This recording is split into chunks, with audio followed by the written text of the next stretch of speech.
3대 특검이 남긴 사건과 추가 의혹을 수사한 2차 종합특검팀이 오늘 수사 종료 브리핑을 진행했습니다. 180일간의 주요 장면들 사회부 우종훈 기자와 돌아보겠습니다. 어서 오세요. 어서 오세요. 오전 11시에 브리핑 시작했던데 지금 끝난 건가요? 아직 끝나지 않았습니다. 예. 아직 진행 중이고 특검보들의 수사 설명이 이어지고 있습니다. 이 특검보 수사 설명 앞서서는 권창영 특검의 모두 발언격의 발언이 있었는데 네. 주요 내용 한 문장만 설명을 드리겠습니다. 6개월짜리 특검으로 내란죄 수사를 다하기에는 무리가 있다. 그렇기 때문에 자신들이 마치지 못한 수사는 특별수사본부를 꾸려서 하는 게 타당하다라고 제언을 했습니다.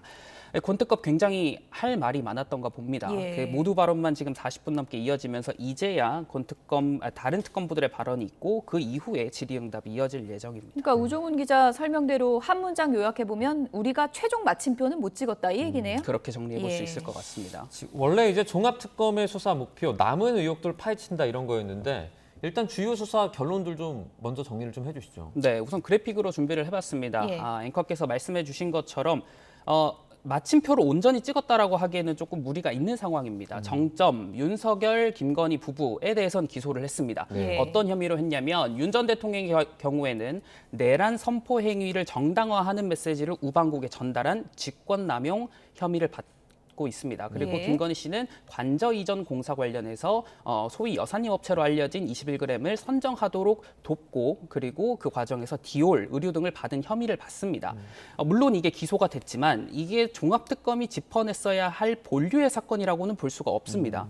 왜냐하면 저희도 돌아보면 종합특검의 가장 우선적인 해결 과제는 윤 전 대통령이 계엄을 언제 선포했고 언제 기획을 했고 이런 부분인데 뭐 일례로 노상원 수첩 가장 핵심 물증으로 예, 지적된 것 역시도 결론을 짓지는 못했습니다. 네, 그러니까 뭔가 속 시원한 결론은 못 나왔다 이렇게 볼 수 있을 것 같은데 종합특검이 이번에 마무리하지 못한 사건들 또 어떤 게 있는 겁니까? 네, 일단 숫자로 정리를 해드리면 46건이 법률에 따라서 경찰청 국가수사본부로 이첩이 되게 되고요. 예. 대표적인 내용을 살펴보자면 윗선으로 지목된 원희룡 전 장관의 서울 양평고속도로 특혜 의혹, 그리고 윤희근 전 경찰청장의 통일교 수사무마 의혹이 대표적입니다. 예. 이들 모두 소환 조사는 했지만 지금 나가는 화면처럼 원희룡 장관이 와서 조사를 받았지만 결국 이첩이 됐습니다. 또 박성재 전 법무부 장관의 김건희 씨 수사무마 개입 의혹 역시도 내란 특검과 수사 권한이 있느냐를 두고 다투다가 결국에는 결론을 짓지 못했습니다. 이런 상황인데도 그럼에도 불구하고 상당히 많은 인원들이 재판에 넘겨졌죠. 그렇습니다. 인원은 상당히 많습니다. 숫자로 정리를 해보겠습니다. 180일 동안 수사를 했고요. 57명이 재판에 넘겨졌습니다. 여기에 법인까지 포함하면 모두 57명의 한 건이 포함이 되는데 예. 타 특검이랑 한번 비교를 해보겠습니다. 조은석 특검, 민중기 특검 모두 180일 수사를 했고 각각 27명 그리고 76명을 기소했고 이명현 특검은 150일 수사를 해서 33명을 기소를 했습니다. 그러니까 이 자녀 사건을 수사하는 특성을 고려했을 때는 상당히 많은 인원이 재판에 넘겨진 셈인데 이게 단기간에 집중이 되다 보니까 이 예. 법원 기자들도 챙겨야 되는 재판 목록이 상당히 늘어나고 있는 그런 상황입니다. 네. 근데 이제 기소 인원을 저렇게 이제 그래픽으로 비교는 해봤지만 기소한 사람 많다고 수사 잘했다 이렇게 할 수는 없는 거잖아요. 그렇게 볼 수는 예. 없습니다. 왜냐하면 이 법원 판단까지 봐야 되는 상황이고 예. 이 종합특검이 무더기 기소, 그러니까 무더기라고 표현할 수 있는 이유는 최근 직전 2주 동안 40여 명을 기소를 했습니다. 그러니까 58명 중에 40여 명을 2주 안에 기소를 했으면 굉장히 많은 사람들을 단기간에 기소를 한 건데 이걸 두고 종합특검은 헤비테일 전략을 우리는 쓰겠다라고 했어요. 헤비테일 전략이라는 게 뭐냐면 예. 직역하면 꼬리가 무겁다. 그러니까 예. 막바지에 가서 우리는 초중반에 혐의를 충분히 다지고 막판에 기소를 많이 하겠다라는 건데 이걸 두고 법조계에서는 혐의를 충분히 다진 상태에서 기소를 한 거냐 아니면 기소를 위한 기소를 한 거냐 예. 때문에 법원 판단을 기다려봐야 하는 상황입니다. 예. 구속영장이 이제 기각된 그런 사례들도 있었죠. 네, 그렇습니다. 이것도 그래픽으로 한번 준비를 해봤는데요. 네네. 구속영장 성적표를 한번 뽑아봤습니다. 20전 7승 13패. 그러니까 7건이 발부가 됐고 13건이 기각이 됐습니다. 일단 뭐 패가 더 많긴 하네요. 그렇습니다. 예. 13건이 기각됐는데 이것도 좀 비교를 위해서 타 특검이랑도 한 번을 비교를 해보겠습니다. 예. 조은석 특검의 경우에는 13전 7승 6패, 7건 발부죠. 그리고 민중기 특검은 20건 발부, 이명현 특검은 조금 기각 사례가 많았습니다. 근데 이걸 두고 이 단순하게 구속영장 기각 사례가 많다라는 것뿐만 아니라 이번 권창영 특검의 그 구속영장을 청구한 것에 대한 법원의 판단 가운데 범죄 혐의를 다툴 여지가 있다.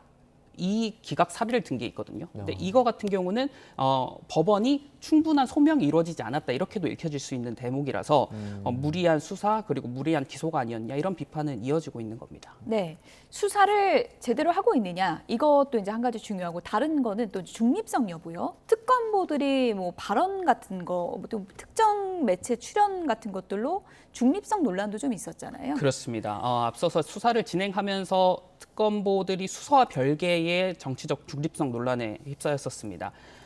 지난 4월이죠. 김지미 특검보가 진보 성향이 강한 매체에 출연해서 주요 수사 대상 의혹이나 수사 진행 상황을 설명한 것으로 논란을 자초했다고 볼 수가 있고요. 또 권영빈 특검보가 윤석열 정부 대통령실 수원지검의 이 쌍방울 수사 개입 의혹을 담당했던 특검보인데 예. 이 사람이 과거에 주요 관계자를 변호한 이력이 알려지면서 이 중간에 담당자가 교체되기도 했습니다. 네, 다음에 또 따로 특별히 준비한 장면도 있다면서요? 네, 그렇습니다. 유독 종합특검이 수사 과정에서 내란 특검과 충돌을 많이 벌였습니다. 저희도 기사를 통해서 많이 설명을 드렸는데 이 대표적인 게 내란 시간표, 그러니까 내란 범행이 언제까지 이어졌냐를 두고 내란 특검과 종합특검이 상당히 충돌을 했어요. 예. 종합특검 같은 경우에는 12월 14일 탄핵 소추로 직무가 정지된 데까지가 내란이 이어졌다.